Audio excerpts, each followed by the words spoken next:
is a futuristic things we were going to discuss here. And at the same time, IRC has taken a great initiative in encouraging all those who are doing PhD and IIT students, which we are looking for quite some time, how to rope in youngster and who are bubbling with new ideas into the IRC ambit. So this is one of the very important aspects which we were trying to plan in the past, and I'm happy that it has been taking shape today in this shape. So as per the program here, in the next 60 minutes, there are 2 research papers which will be presented to you, and the importance is very well can be defined, because these are going to really help in the mega road construction in near futures. And whatever we are taking, one of the prime concern to all of us, that whatever we do, this when it comes the question of asset management, any new technology, new product must help us in making the roads more durable and giving a performance based as it is designed, so it can be really translated on the ground.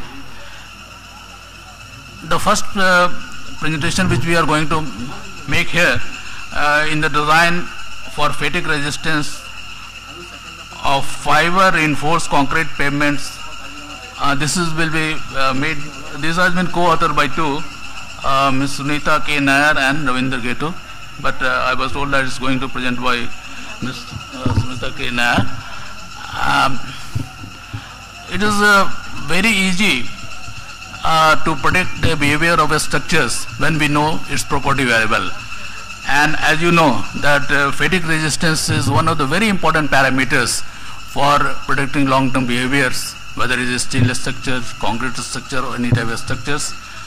And I am looking really forward to see what are the findings of these papers and its conclusion, so that whatever findings here, whether it can be implemented on the field, and from that point of angles, I will be very keenly observing the conclusion which she is going to present here. With these words, I will like to request Ms. Nair to make her presentation. So I hope you will take, how much time? 20 minutes? Okay. So I am keeping the comments reserved from the co-chairman. I will request him to present and conclude when both the presentations are made. So Mr. Bhaumik, that way. And in the intervening periods, we will taking the questions also when both the presentations are made. So kindly take the slip and keep your question, whatever you want and query, which you want to give it. That, please. Good morning. Thank you, respected chairman and the co-chairman on the dais, respected engineers and professors and other dignitaries of the dais. Let me first start by thanking IRC for giving me this opportunity to present in front of stalwarts in the area of pavement engineering my research work, which might just be a drop in the ocean. But still I have to present in front of those who are practicing and implementing the technology on ground.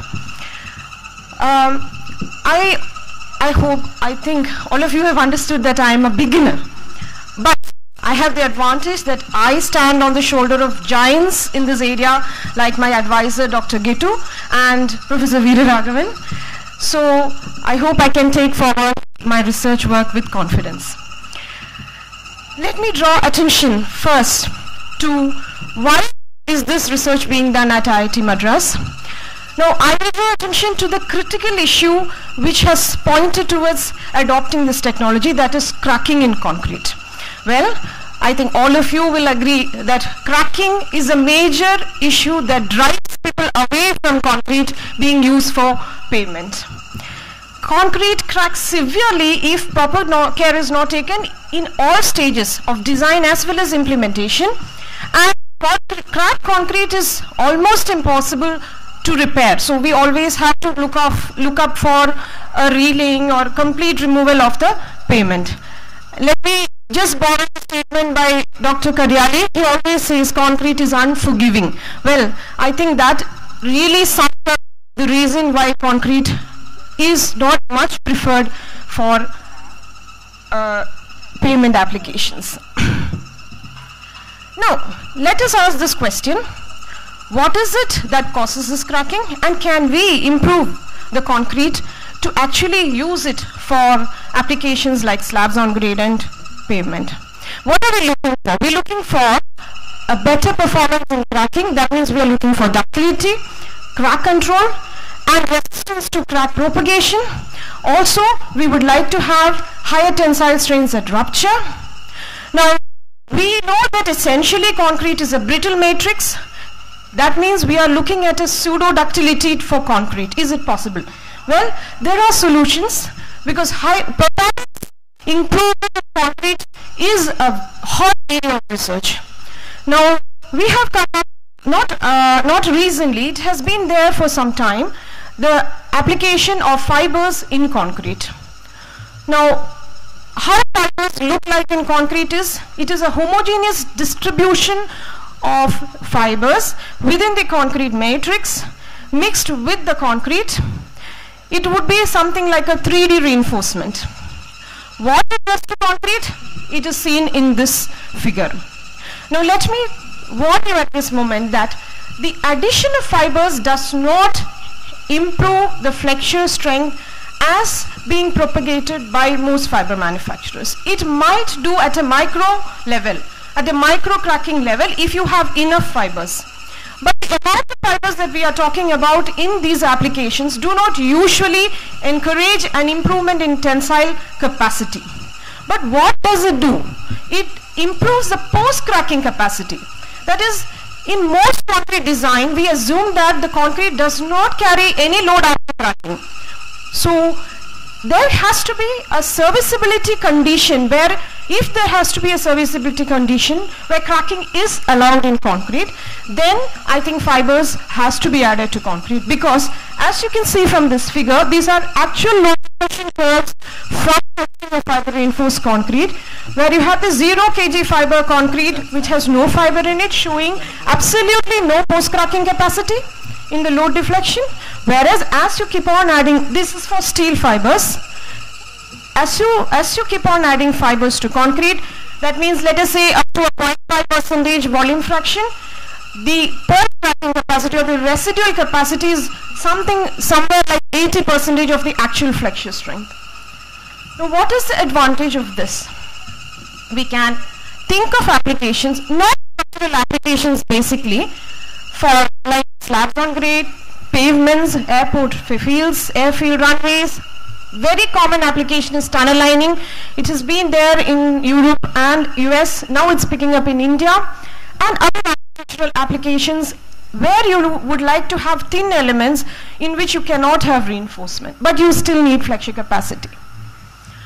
This is a slide which shows the typical type of fibers that are available in Indian market. This is not an exhaustive figure, but some of the fibers that have been used in IIT Madras and is available very commonly in India.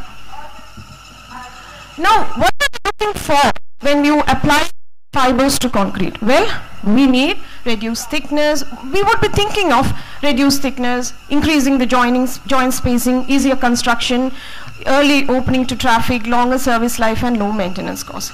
In short, we are looking for intermediate solutions to the problems that are typical of flexible as well as rigid pavements.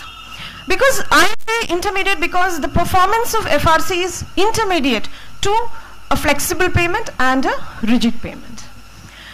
Now, what would be the design philosophies in general used for fiber reinforced concrete?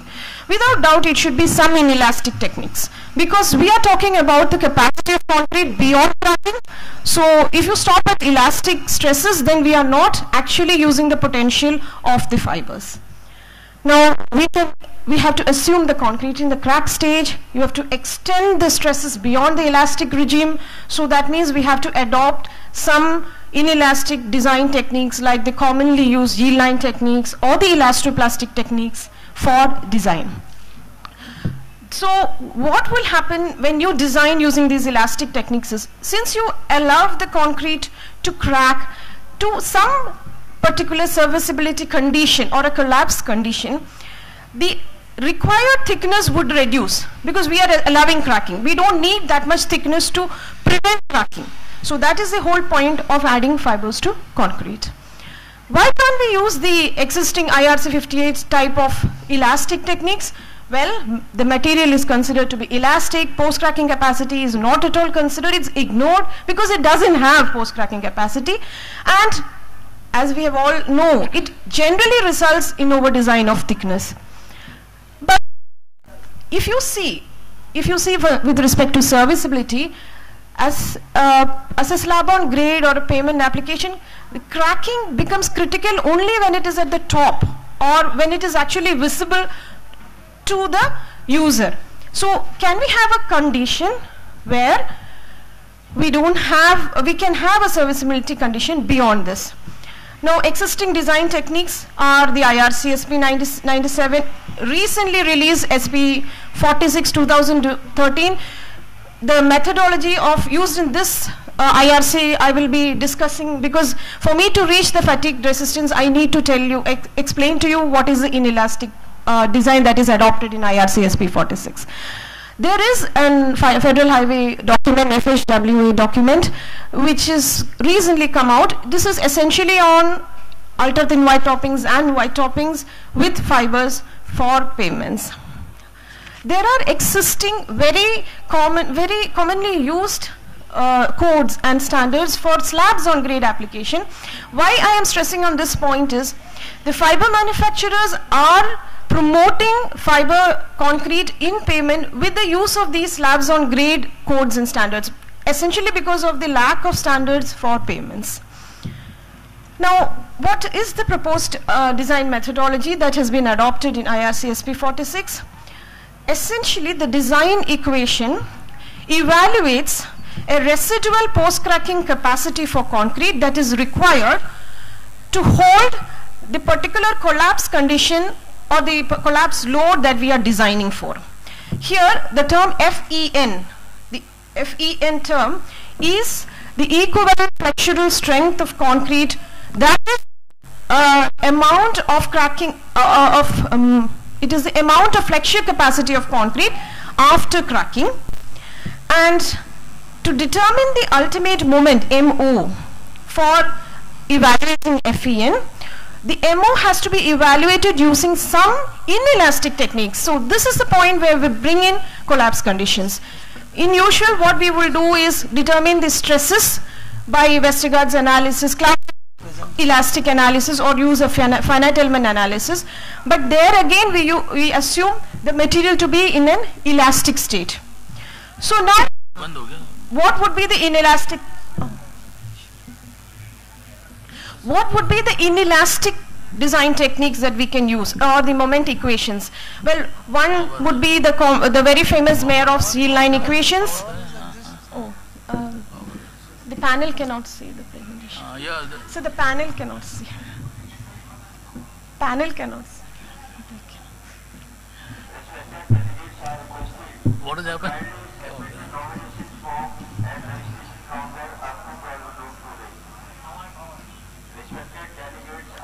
It has different power. Yeah. What happened? क्या? कौन सा power? तो power तो फिर ऐसा थोड़ी होगा. You are disturbing the flows.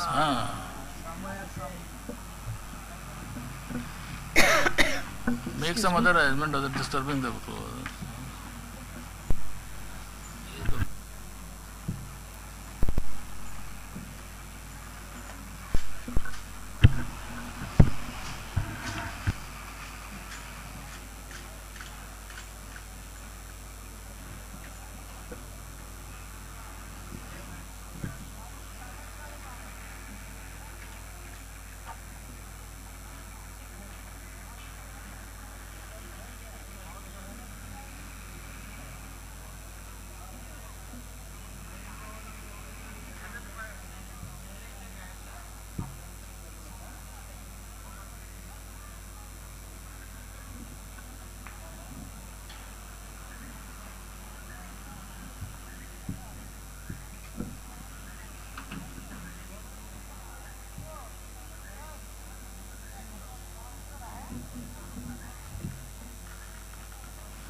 I would like to resume now. Yeah. So I was discussing what would be the type of inelastic analysis equations that we use for determining the ultimate moment. Well, one of the possible usages the Meyerhoff's equations for elastoplastic analysis, where you determine the moment assuming that the slab is already in a crack stage. Now, what is the ultimate collapse condition that is defined? Now, as I told you, the serviceability would be affected when the crack appears at the top. Now, let us look at the sequence of events that happen as the concrete starts cracking. Well, as the load is applied, the moment at the bottom of the slab reaches the tensile capacity, the slab cracks. Now, at this moment, the slab at the bottom, the moment is reached the flexural capacity, but what we have to remember is it has not reached the top. So, since there is ductility, we can assume elastoplastic condition for concrete. The plastic moment sets in and the yield lines develop, the radial yield lines develop, reaches the circumferential yield line, and then from there the circumferential yield line reaches the top of the slab, and the top slab starts cracking. Now, the top of the slab when it cracks, we can say that collapse has occurred. That means at the collapse condition, in the bottom yield line, we have a plastic moment which is less than the flexure capacity of concrete, and at the top you have the flexure capacity of the concrete, which is essentially the modulus of rupture of concrete. So Mn and Mp. So since we have defined the collapse condition as a sum of Mn and Mp, we can determine Mn and Mp using the two material parameters. The plastic moment capacity would be related to the post-cracking capacity of concrete, that is defined by the equivalent flexural strength Fen, and at the top the negative moment capacity will be defined by the MOR, or the modulus of rupture of concrete. It's just a flexure equation. Now, what is this equivalent flexural strength? I would just like to dwell here, because in India we are not very familiar with the flexure toughness testing. So the equivalent flexural strength has come from the ASTM 1609, ACI 554, and the Japanese code JSC's SF4 for fiber reinforced concrete, which is a toughness parameter which is essentially related to the area under the load deflection curve. So you have to get a load deflection curve up to a particular deflection that is specified by the code. So we are not stopping at the peak load. Now, we can do characterization using different methods, but the flexure toughness method is the most commonly used characterization technique, and the flexure toughness testing has to be essentially done under a closed loop control testing machine.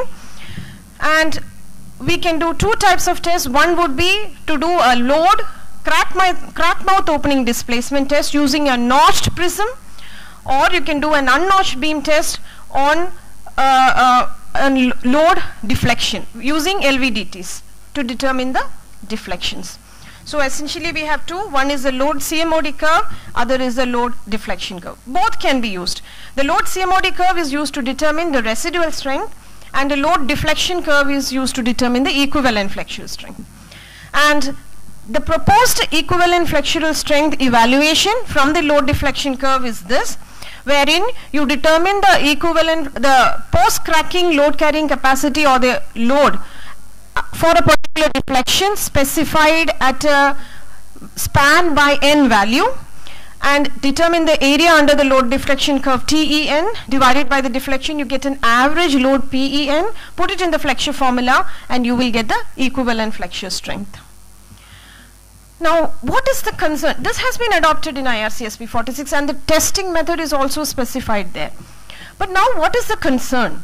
The concern is that in general, the failure pattern of concrete pavements rarely resemble the yield lines, and mostly the failure is governed by fatigue. At least in pavement case, it might be a different scenario for slabs on grade. So the failure usually occurs at stresses much lower than the flexure strength. So it is essential that we divide the separate serviceability condition under fatigue loading. Now, when you try to do this, the problem will be how do you bring in the material parameter. We are talking about inelastic design, and we have an inelastic flexure strength term. So how do you bring it in the design equation? We are very familiar with fatigue design that is used worldwide, either using the dynamic factor or using the cumulative fatigue damage factor. Now, these both methods cannot be used here, because when you use the dynamic factor, it is not dependent on material. It is not specific to material. It is common for a load. So we cannot bring in, it is just a numerical value. How to bring in that numerical value into the inelastic design is very difficult. If you go for an cumulative fatigue damage, the problem will be the CFD is essentially calculated using an elastic stress ratio, elastic stresses ratio. Now, how do you calculate a stress ratio when you are calculating the stresses using inelastic methods? So that method is also not used, though the elastic CFD method is used in IRC SP48. There we don't get any advantage of the fibers. We get very little advantage of you adding fibers. So is an exclusive methodology possible where we can incorporate the material parameter into a fatigue design? We have to look at the performance now. Does fibers actually improve the flexure performance in fatigue? Well, let us look at the SN curves, the famous SN relationships. Now, the leftmost SN curve is the model that is proposed, that is there in IRC 58 for for plain concrete. Now you look, these are all experimental SN curves from existing literature which has been compared with these are all fiber reinforced concrete. Now you can see very clearly there is a shift of curves to the right with respect to the plain concrete. That means for the same stress ratio, the allowable repetitions is higher when you add fibers to concrete. This is with respect to first crack. What happens if you have a cracked concrete? Does it actually help in fatigue when you have a cracked concrete and then you are looking for fatigue? I will present to you two curves which are available for tests that has been done on pre-cracked specimens. These specimens were cracked and then a fatigue test was done with fibers. Again here if you see, the leftmost curve is IRC 58 and the other two curves are for the fiber reinforced concrete. Even here there is in general an improvement in fatigue performance because for the same stress ratio the allowable load repetitions are higher. So we can conclude that based on existing literature the fibers seem to perform better with respect to plain concrete. That means we can adopt an inelastic design with actually reference to the stress possible in fibers. How do we do it? Let us see the moment equation, which was sum of Mn plus Mp.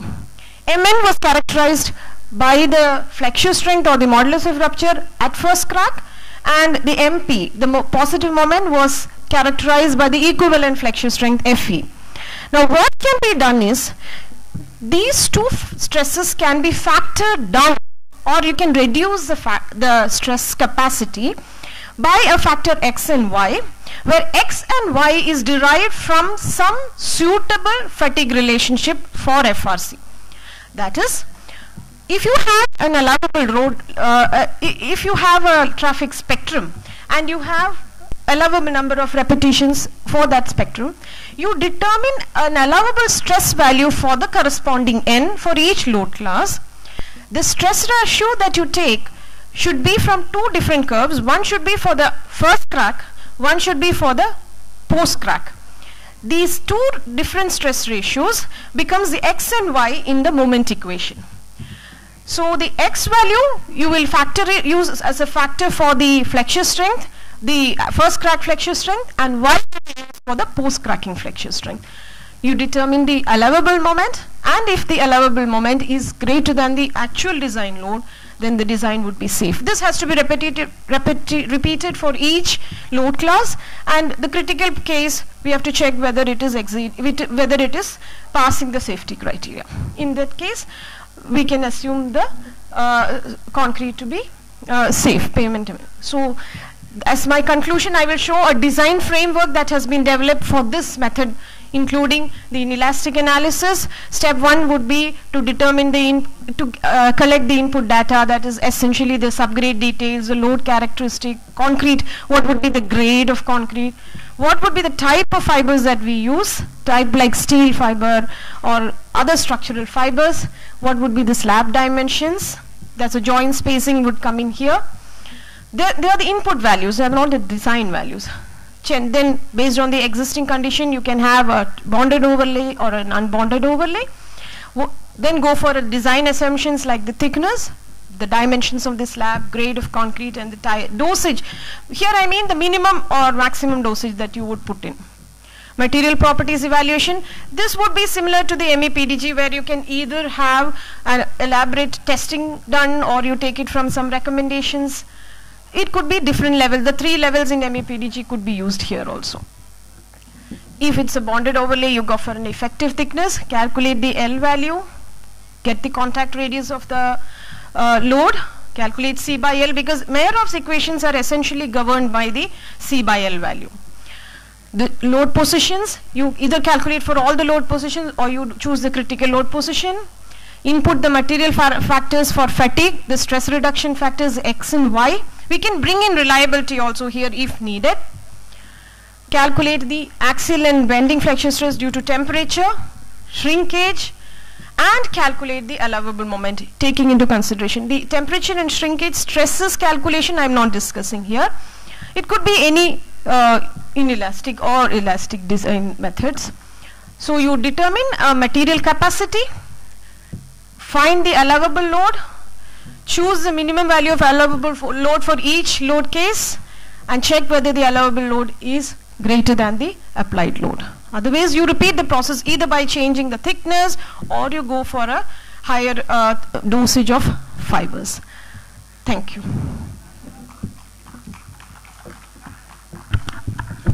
Thank you very much, Ms. Sunita Nair, for your excellent presentations. 1 or 2 points just I want to highlight here. While this IRC B2 committee, they are working on the load and stress committee. So for fatigue, they are going to have fatigue vehicles. So they are still on working on that. And when you were saying that the type of loads which you are applying, we are 70R or class 2 lane or other things. So what is the most frequently going load and what is the repetitive cycle? Because fatigue resistance is one of the important parameters which we are going to discuss here.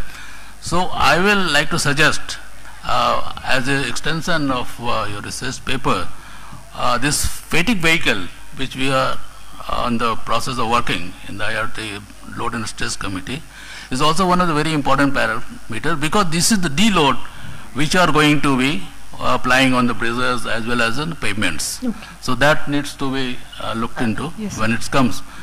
Otherwise, the findings which is you have given is very important.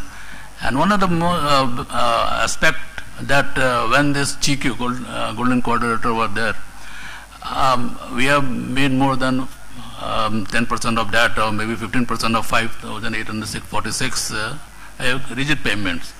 But unfortunately at that time no instrumentations was done, and even the fiber reinforcement was not being used. So there is a lot of cracking there, and the performance which we are trying to monitor these days, we find that we have lost the opportunity at that time. But timely this type of papers coming and made available to the professionals is really going to help for future generation roads in the shape of the expressway, greenfield projects. So these are going to really help, because what we are now going for the performance based specification, not the design based specification.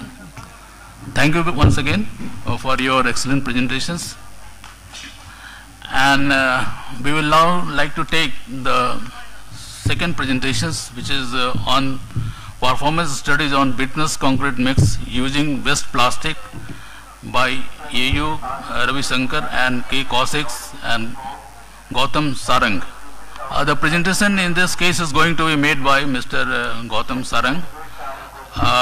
He is a PhD student from NII TK Surat Khal in Karnataka. Mr. Sarang, please.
Good morning, everybody. Honorable Chairman and Co-Chairman and other honorable members who are assembled here. I welcome you all to my presentation. Myself, Gautam Sarang. I am doing my PhD research in NITK Surathkal under the guidance of Professor A. Ravishankar. First of all, I am thankful to IRC for holding a session for exclusively for research scholars, and I'm very thankful to give me an opportunity as a young member to present my work here. So here I am going to present a paper on performance studies on bituminous concrete mixes using waste plastics. We know that for any country, its development lies on the road network. As per the Ministry of Road Transport and Highway Report 2011-12, our country is having around 41.09 lakh kilometers of road, including expressways, highways, district roads and village roads. And in our country, about 63% of the freight traffic and 87% of the passenger traffic is going along the roads. And we know that flexible payments, not only in India, all over the world, are facing serious distress problems. And every country, the amount they are spending on road maintenance is becoming very high nowadays. We know that bitumen and bituminous mixtures can be improved by the performance by incorporating certain types of suitable additives, which are called as bitumen modifiers. Many studies conducted by CRRI and other organizations have shown that these bitumen modifiers are helping to provide higher life to the pavement, and depends on the type of additives we are using and the modification process and the degree of modifications we are providing. And from the studies we have seen that modified bitumen is in construction and maintenance of bituminous pavements is very cost effective when you are considering the life cycle cost of the pavement. We know that with the rapid increase in this population and industries, the increase in waste material is becoming a serious distress phenomenon now in our country. And disposal of these non-decaying waste like plastics and all are creating major problem, especially in cities. We know that plastic bags which are misused, which will be causing clogging of drains, which will reduce the soil's fertility in many places and also cause aesthetic problems. So my objective is to use waste plastic in bituminous concrete mixture. So here waste plastic we are used to improve the performance of bituminous concrete, and at the same time we are trying to solve the environmental problem in a partly manner as possible. So the work is aimed to evaluate the Marshall and volumetric properties of bituminous concrete mixes prepared using Marshall method of mix design with and without the addition of waste plastics. To study the indirect tensile strength, rutting and moisture susceptibility characteristics of these mixes. To compare the performance of bituminous concrete mixes under repeated loads for both the modified and conventional mixes. So for some regarding literature review, we know that bituminous materials are performing quite satisfactorily if we are designed designed them and we are manufacturing in a proper manner. But usage of certain additives, they will obviously improve the performance of bituminous mixes and flexible pavements. So Ademilia and Kennedy in 1975 itself shown that applications of certain special materials, certain suitable materials which can improve the fatigue life and resistance to permanent deformation of bituminous paving mixtures.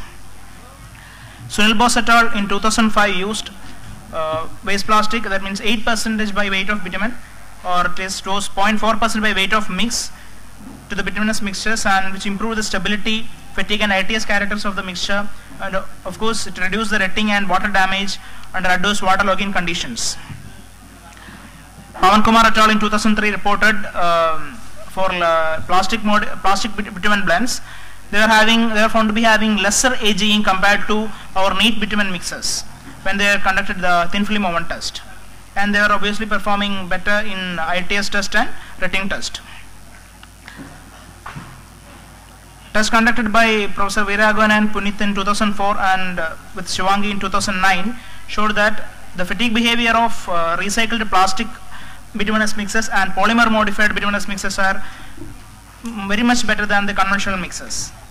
In 2004, Vasudevan et al. Showed that waste plastic was helpful in replacing the bitumen quantity by 7 to 8%, and they were also showing lesser stripping compared to conventional mixes. So we can add polymers in bituminous mix in two different ways. One is called wet process and another one dry process. In wet process, the polymers are directly added to the heated bitumen, and we are forming thorough mechanical mixing is done to get a polymer modified bitumen. In the other case, that means dry process, polymers are directly mixed with heated aggregates, and this to this polymer coated aggregate we are adding conventional bitumen. So in such a way we are getting modified bituminous mixes. So Vasudevan et al. In 2006 showed that even though plastic modified bitumen improves the quality of roads, coating plastics waste over the aggregate surface, which is giving better strength to the mixture. So it is seen that process of using plastics for blending, the process we are adopting to mix waste plastic or whatever the polymer into the bituminous mixture also is a governing factor for the strength and performance of the mixture. And it is seen that dry process is the definitely better process than the wet process. And it is seen that for plastic weight coated aggregate bitumen mix, the polymer is not leaching out after laying in the road also.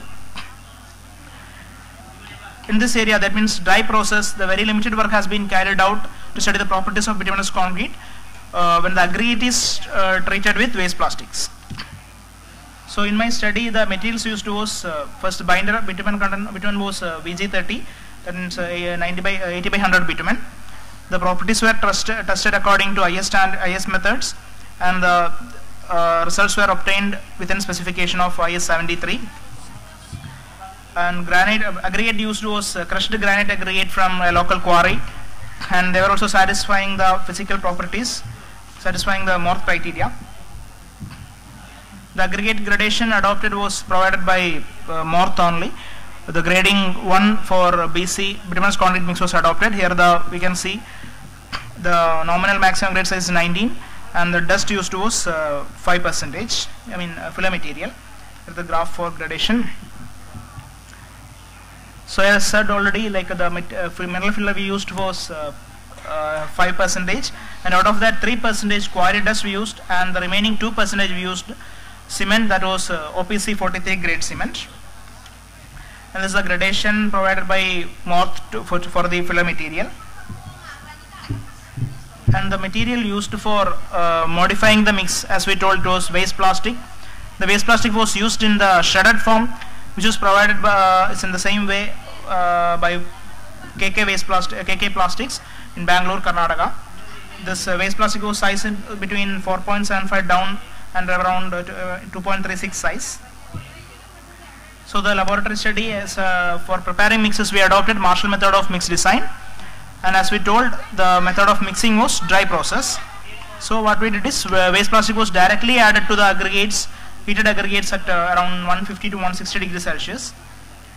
it was mixed properly for sufficient time to have a uniform mix. Then to this plastic coated aggregates we are adding bitumen, and it is mixed to have a homogeneous modified bituminous mix. So the bituminous mixes were concrete mixes were prepared by adding bitumen by weight of mix and waste plastic in different percentage by weight of bitumen. Bitumen contents were used from 4.5, 5.5 and 6% by total weight of mix, and waste plastic contents, 6 different contents were used, 0, 3, 6, 10, 14 and 18% by weight of bitumen. So after preparing the mixture in Marshall method, we found out the volumetric and Marshall properties. And here we used 2 types of specimen before testing, like conditioned and unconditioned samples. Conditioned samples are like after preparing the specimens, they were kept in water bath, maintained at 60 degrees Celsius, and they were keeping for a duration of 24 hours before testing. Whereas the unconditioned samples are nothing but our conventional samples. Specimens are kept in water bath at 60 degrees Celsius for just 30 to 45 minutes before testing. So there is a term called retained stability. Retained stability is nothing but the ratio of stability of conditioned samples to the stability of unconditioned samples. Here the results we got for different waste plastic mixes. Here we can see the Marshall stability we are getting more. In the case of 6% waste plastic mix, we are getting 17.5, and bulk density also we are getting more in that case.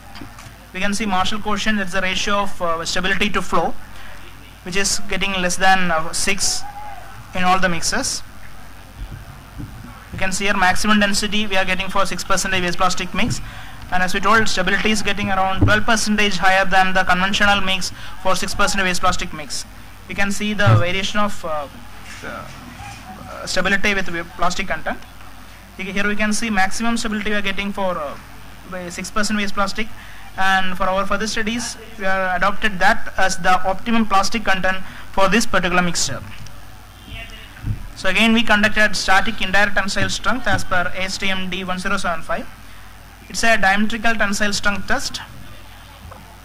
Same Marshall samples are used, Marshall cylindrical samples are used for the test. Here also we are having 2 sets of samples, one is unconditioned and another one is conditioned. In unconditioned subset, like we are preparing a set of specimen and they were kept in water bath, which was maintained for at 25 degrees Celsius, and was kept for a duration of 2 hours. Then after that the samples were tested. In the case of conditioned specimens, we are subjecting the sample a particular Free-Santho cycle. For one Free-Santho cycle we are keeping in for samples. Like in this case, freezing we have done at a temperature of minus 15 degrees Celsius for a duration of minimum 16 hours, and then these samples are kept in water bath, which was maintained at 60 degrees Celsius, and it is kept for a duration of 24 hours, and then again we are keeping it in water bath to make it to 25 degrees Celsius, and then they are tested. So here we are having a term called TSR, that is tensile strength ratio, which is nothing but the ratio of tensile strength of conditioned subset to that of unconditioned subset. Here are some photographs of ITS testing.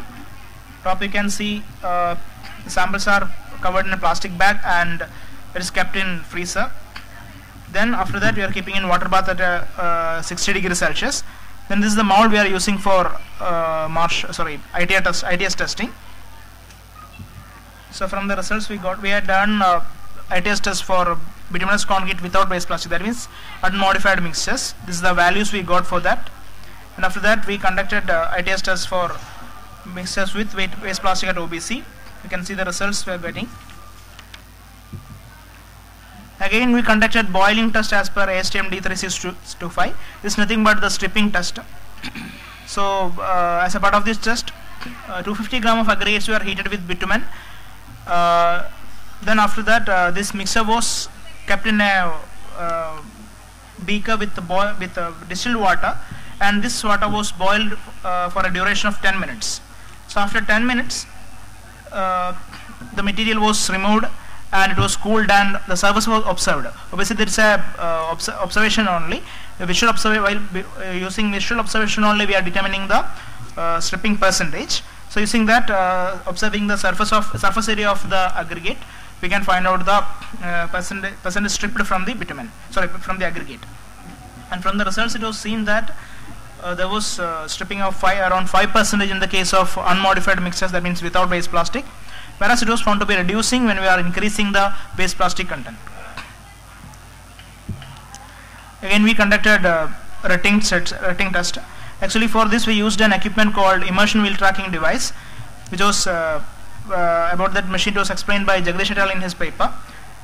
Actually, it was developed by Bangalore University and manufactured by a company called Sprangtronics. You can see the figure. Here is the machine. Here we can use the slab rating. For rating, we are preparing slabs of bituminous concrete and the size of around 600 mm into 200 mm into 50 mm. There's a slab we are keeping, and there is a wheel which is passing through the slab, which is creating deformation to the slab. So in this case, we are given 10,000 wheel passes. So for each pass, like for the first session, we are taking deformation at 100 to 200 like that. Then for each 1,000 cycles or 500 cycles, we are taking the deformation. And here we can see in the figure we are having two LVDTs, that means linear vertical transducers. So it is measuring the deflection of this particular slab.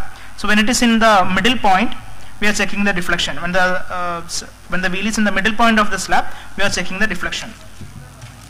So in this case, we have used two slabs. One is without waste plastic, that is unmodified mix, and another one with waste plastic, that means 6% of waste plastic we have used. This is the method of preparation of slab. For this, around 14 to 15 kg of aggregates were used, and correspondingly bitumen also we used. So after preparing, then this is the mold used for compacting the rating slab. Then after compaction, after 24 hours, we are keeping the sample in the machine, as you can see here. And then after that, after testing, after 10,000 wheel passes, we are getting the samples like this. You can see the one is without waste plastic, that is having more deformation, and another one is with waste plastic, that is having very less deformation. Here you can see the results in that graph and table. After 10,000 passes, we are having 10.5 mm deflection in the case of conventional mixture without waste plastic, whereas it was reduced to 5.5 in the case of mix with waste plastic. And again, we conducted repeated load test using fatigue testing machine. Here you can see the machine. For this thing also, we are using same Marshall cylindrical specimens. Here you can see the sample. The sample setup is here. The sample is kept in the center in the diametrical way, and there are horizontal things to adjust the sample to hold the sample in position. Then after that, the setup is kept in the middle of the shaft. So you can see that loading shaft, that black one. So exactly below that, exactly in the center below that, we are keeping the setup, and then we can apply the load. And here we are having 4 LVDTs, 2 vertical and 2 horizontal LVDTs to measure the deflection of this particular sample. You can see here, like after connecting these LVDTs, we are making them to fine adjustment we are done to make it 0. Then after that, we can keep the load we have to apply and frequency, respirate, everything. Then we can start the load actuation. When the load actuation is started, like loading will be applied in a positive sine wave manner. So it will be increasing to the maximum load, it will be decreasing. Then the loading will be stopped when our failure criteria is reached or a sample is failing. So for each specific interval, the data will be stored in the computer. So here we did it for 2 mixes, modified and unconventional mix of at OBC. And here the loading we have applied is like whatever be the ITS strength we got, a portion of that load we are applying to the sample. So in this case we applied 10%, 20% and 30% of the ITS load. Basically we know that like when you are applying the 100% of the load, the sample will be failing very easily. But we are applying a portion of that load, and we are finding how much cycles whether our sample can withstand this load, this particular load.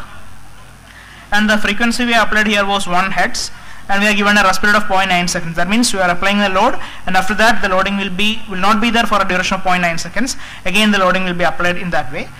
So and the test temperature was 38 to 40 degrees Celsius. So from the research we have observed that with the increase in stress levels, that means from 10 to 30 we are increasing the stress level, the tensile and compressive strain values were increasing, and the number of repetitions to failure of the sample, that is known as fatigue life, which is decreasing. And we have seen that for the waste plastic modified mixes there was significant decrease in the strain values. This is the results we got for number of repetitions. We can see here for conventional modified almost double the value is becoming, fatigue life is becoming, and strain is becoming much less for all load conditions. These are the results we can see here. We are getting number of repetition more in the case of modified mixes, and strains are getting less in these cases. This is a calculation of this thing. This is applied load and number of repetition for the first crack. So here from the, as we told, we can see that horizontal strain and vertical compressive strain at first crack, there is less in the case of waste plastic modified whisk compared to the conventional mixes. And modified mixes can tolerate high strains and takes more number of repetitions before failure of that particular sample. Fatigue life is increasing with the increase in resilient modulus, and it decreases with the initial tensile strain. So as a conclusion of this study, we can see that we observed maximum stability and maximum density in the case of 6% waste plastic mix, and the increase was around 12% in the case of stability. Flow and Marshall quotient, all these parameters were within the limits.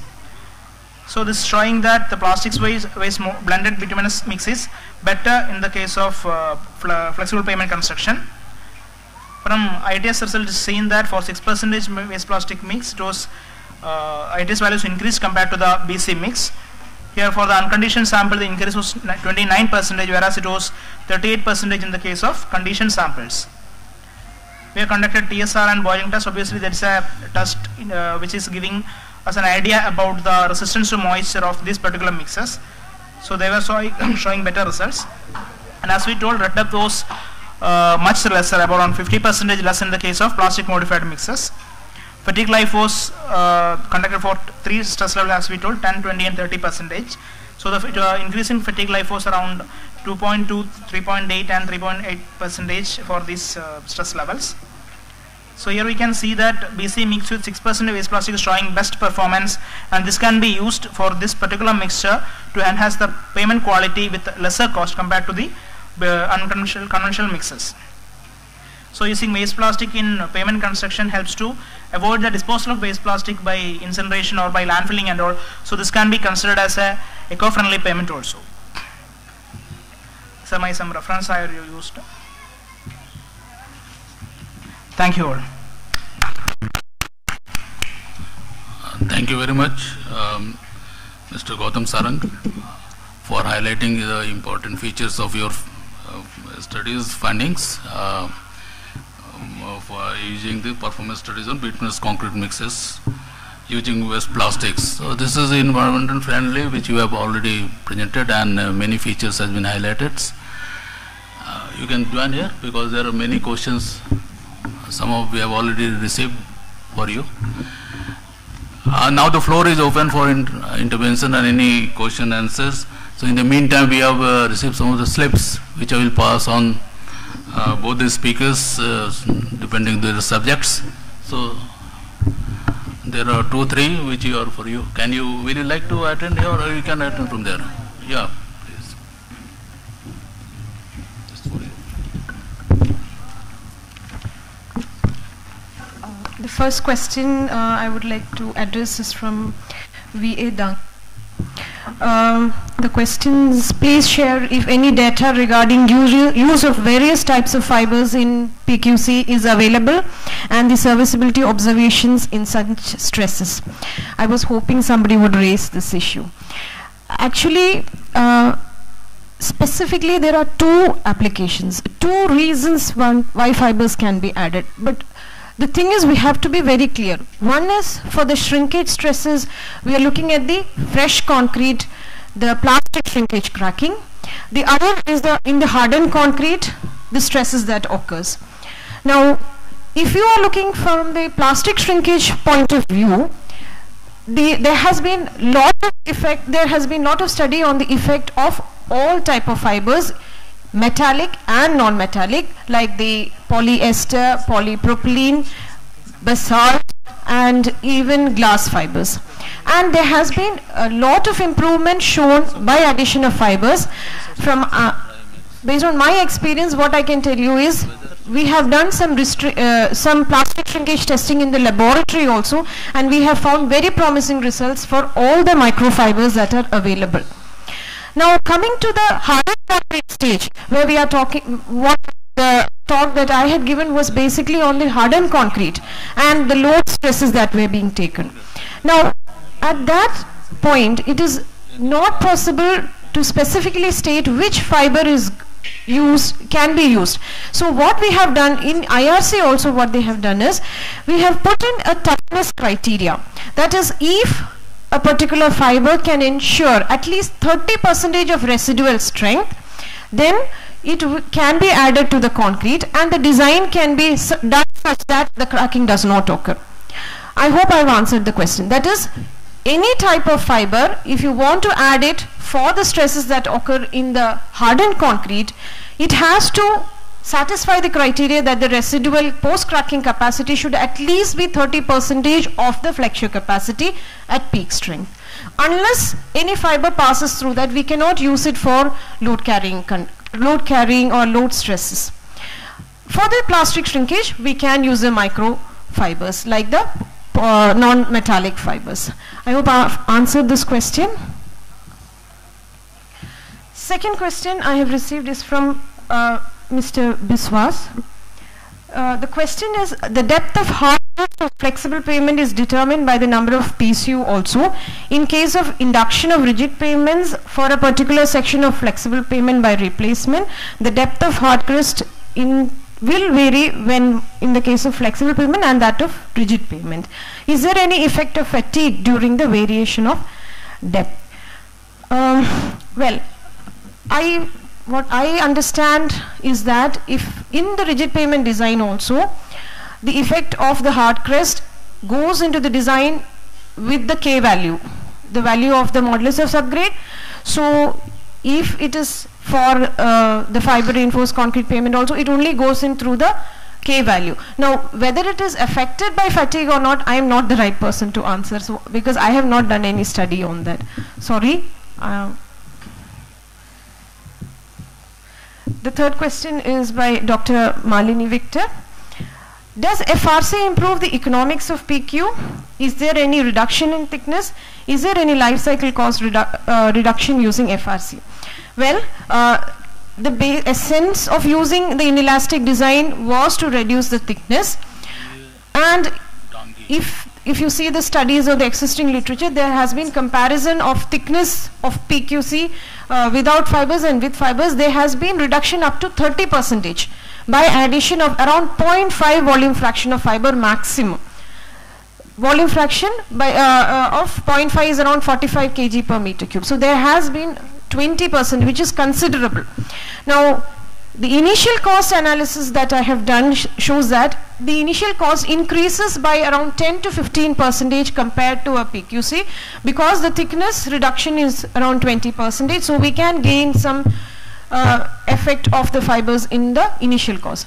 Life cycle cost, it has not been an exhaustive analysis, but there has been an analysis done at IIT Madras, which definitely shows a higher performance in fiber reinforced concrete if you take a life period of around 30 years. This paper was also presented in a conference where I have presented the life cycle cost analysis. So I have data with me, so if needed I can share it with you, ma'am. There is another question: how does FRC behave in overloading condition?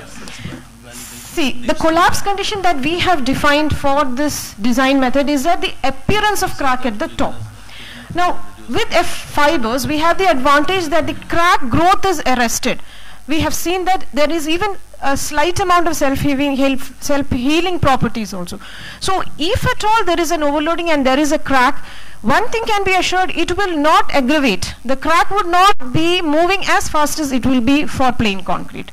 So in overloading cases, I think we have an advantage if we add fibers to concrete.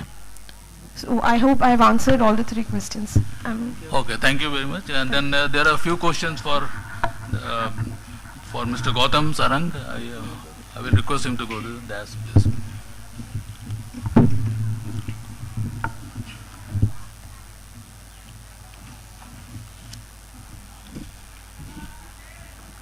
Thanks for the comments and queries. First one from K. Jayachandra Babu. So first question is there any disadvantages in using waste plastics?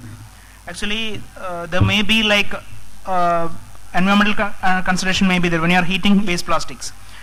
But the quantity of waste plastic we are using in this method is very less. As I told, see we have got around 6% was the optimum. 6% is the 6% of bitumen content. So when you are considering in a bulk amount, it will be very less. And another thing is like when we are heating bitumen also there may be a chance of like polluting the atmosphere. Actually, if possible we can conduct a study on this thing, but for that some air sampling, all those things are required. So we didn't conduct that one. And in dry mix, how much time is it to be mixed for mixing? Actually, for about 5 minutes something we have mixed actually. The thing is that it should be uniformly coated.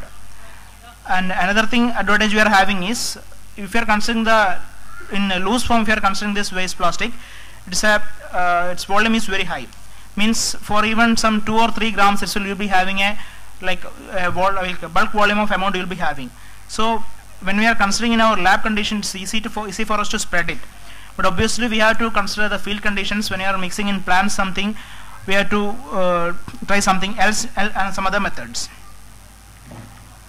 Whether waste plastic can be used for bituminous macadam, I think obviously, but before that we have to conduct studies as the same way. Instead of bituminous concrete, we can use bituminous macadam, and in that way we can find out the optimum plastic content we can use in that particular mixture. And okay, obviously we can use it for BM also. Is any plan modifications required? I think it may be required because we didn't go through in that one. Only thing is like when you are heating the aggregate, that time itself your waste plastic should be added to the aggregates, because we are not adding with bitumen, we are adding with aggregates. So to the heated aggregates itself we have to coat these waste plastics. So there should be some provision to keep this waste plastics and to add at the exact amount and to ensure the uniform mixing also. Next question was from V.A. Dange. How the uniformity of coating on aggregate was measured, the percentage of aggregate getting coated.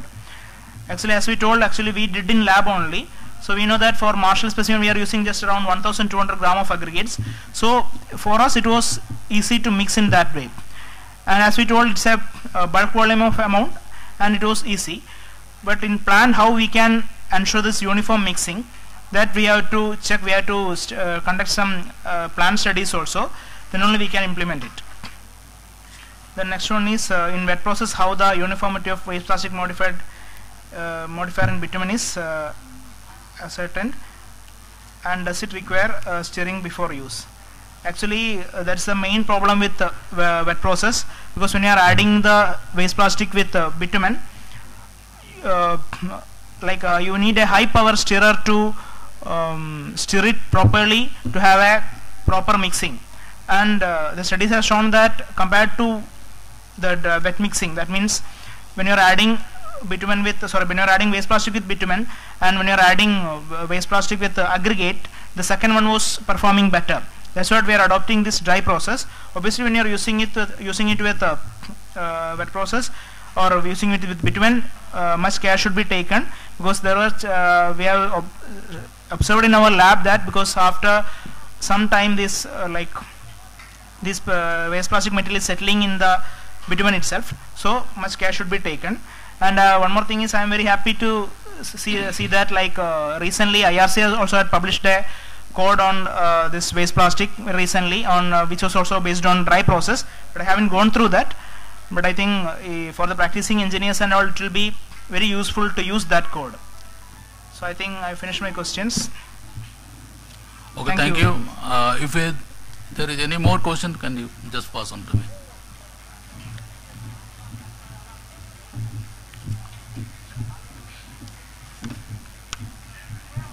Plastic, it is for you.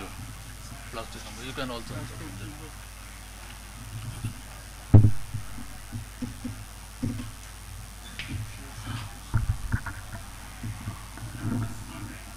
Yeah, just a minute. He has some question, then let him. Then I will.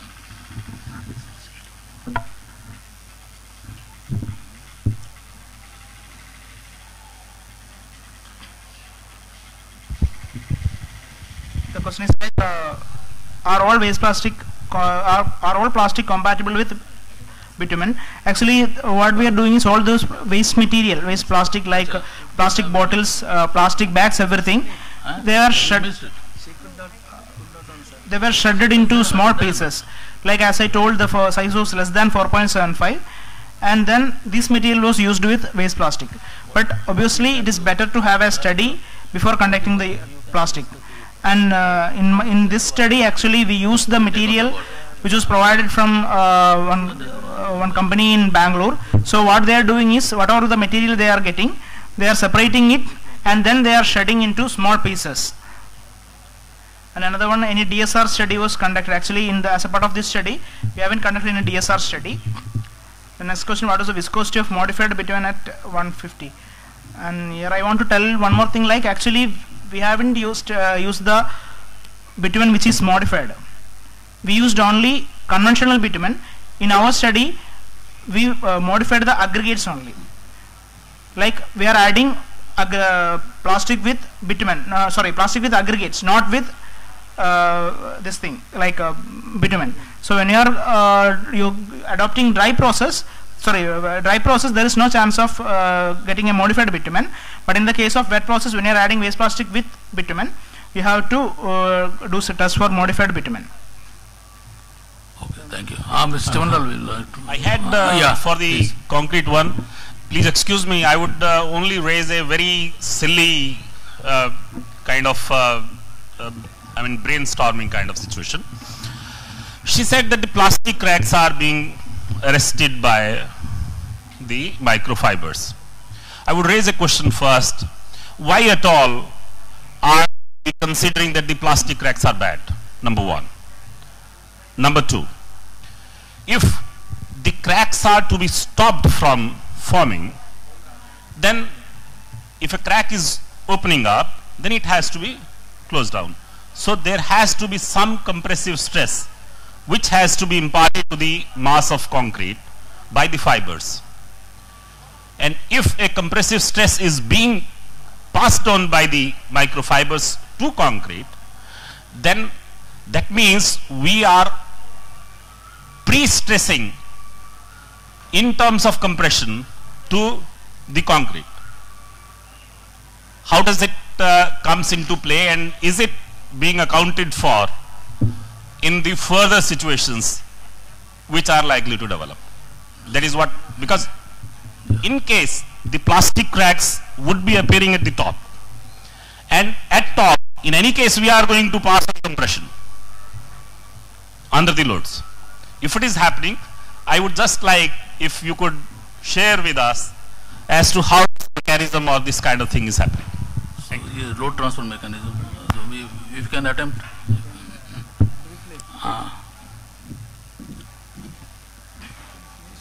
Sir, if you're talking about crack closure, I believe you're talking about crack closure, right? The crack closure stresses. Now, at the crack phase, when you have fibers, since the crack starts opening at the tensile phase, we are talking about crack closure at the tensile phase. I'm not sure why you're what is your point where you're raising about the compressive phase. We are talking about the crack closure. We are not talking about the slab as a whole. The fibers are coming into effect at the crack phase. It doesn't come into picture at the as a whole slab. So what we are talking about when micro cracking is a small crack that appears at the ITZ, interfacial transition zone, or in the cement paste. So we are talking about stress transfer across the crack at the crack phase.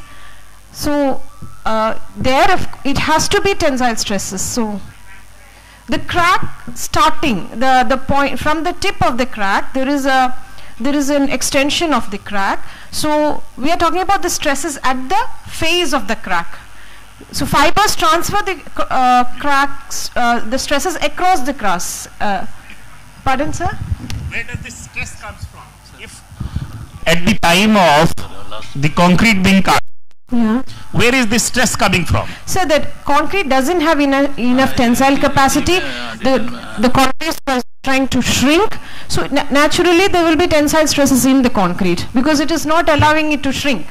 So immediately tensile stresses will get developed. So it is the tensile strength that is not enough which causes the crack in the plastic shrinkage case.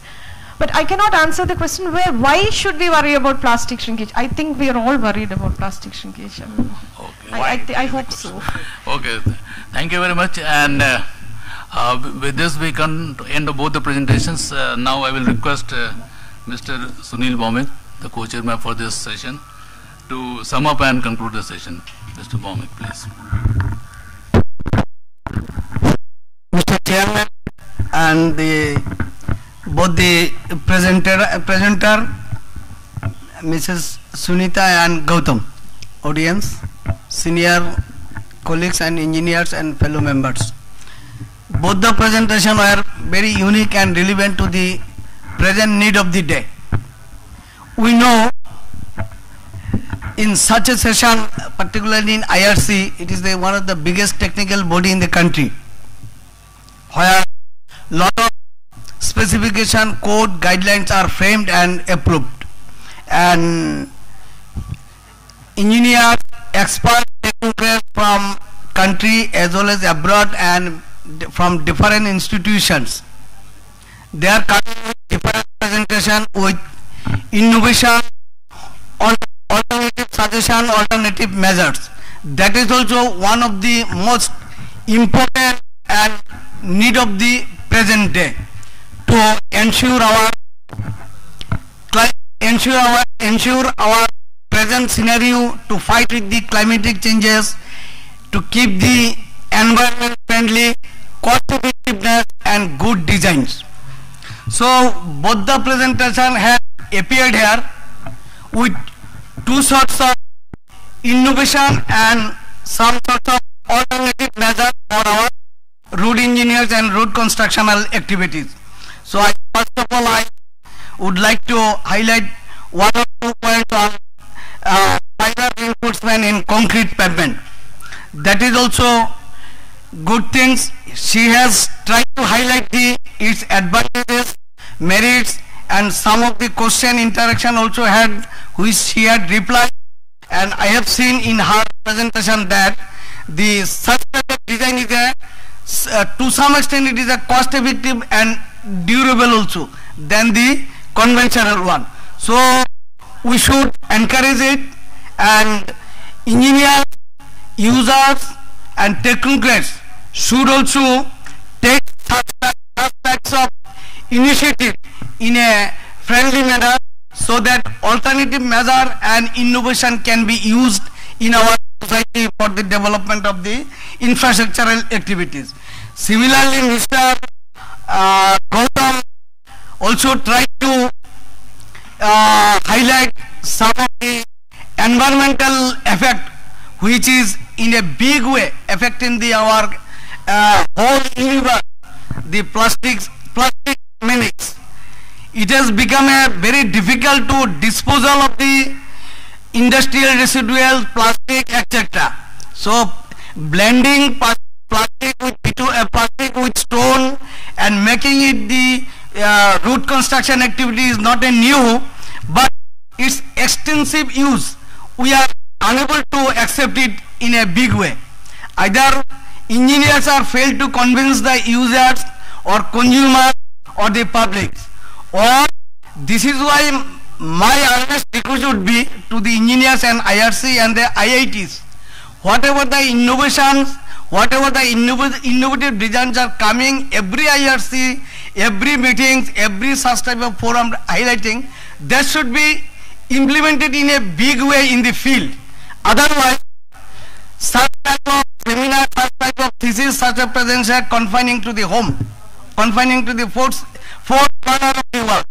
So I request both the presenter and similar type of other experts to analyze, to experiment it, so that such type of technology can be used extensively, because we know nowadays this is the era of alternative and innovative era. So the conventional resources is getting and going to be adjusted.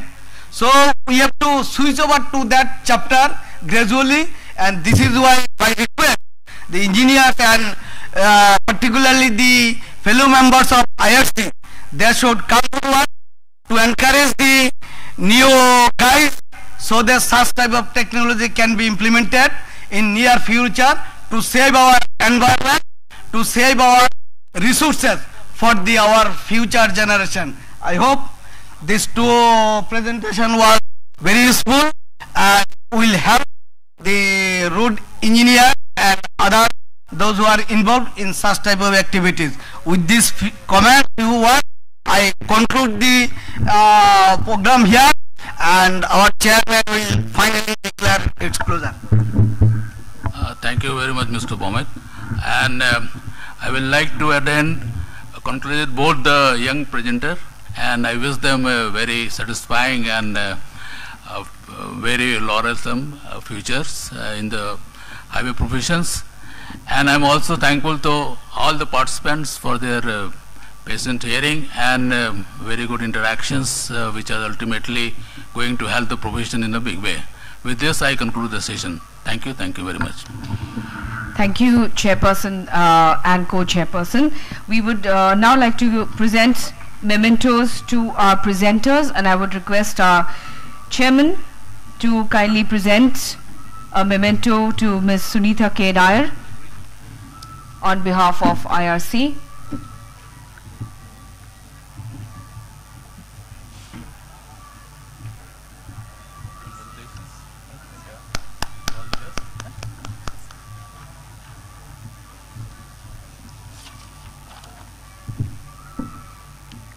And I would like to request our co-chairperson to present it to Sri Gautam Sarang.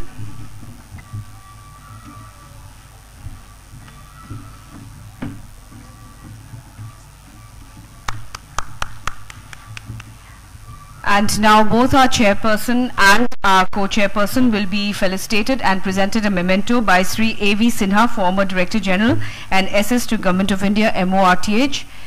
Here is our Sir Sri A.V. Sinha on the dais to felicitate and present a memento to our chairman, Sri G. Sharan. Thank you, sir, for a very interesting session. And our co-chairman, Sri Sunil Bhaumik. Thank you, sir, for a very, very interesting session. Thank you once again. And we thank our chairman and co-chairman and the two presenters of this session for a very interesting and very, very interesting session. We thank you once again, and thank you, ladies and gentlemen, delegates. We will now break for lunch, but as you can see, there's no parallel session in the other hall, so we request you to kindly... Sorry, I made a mistake. We have mementos to be presented on behalf of PWD Government of Assam, and I request Sri Ranjit Goswami, SENH Department Government of Assam, to kindly come forward and present mementos to our speakers, to both our presenters. To our presenters, Ms. Sunitha K. Nair.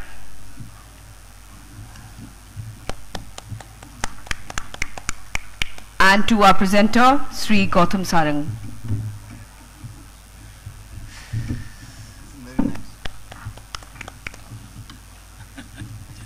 Thank you. And thank you once again, Chairman and Co-Chairman, for an interesting session. And thank you, presenters. And ladies and gentlemen, delegates, we will now break for lunch. And by 1:15, we assemble in this hall. And as you can see, we don't have any parallel sessions. This is the only hall where we're going to have the session. So we request you to be back in this hall by 1:15, when we're going to have some very, very interesting sessions coming up. Thank you.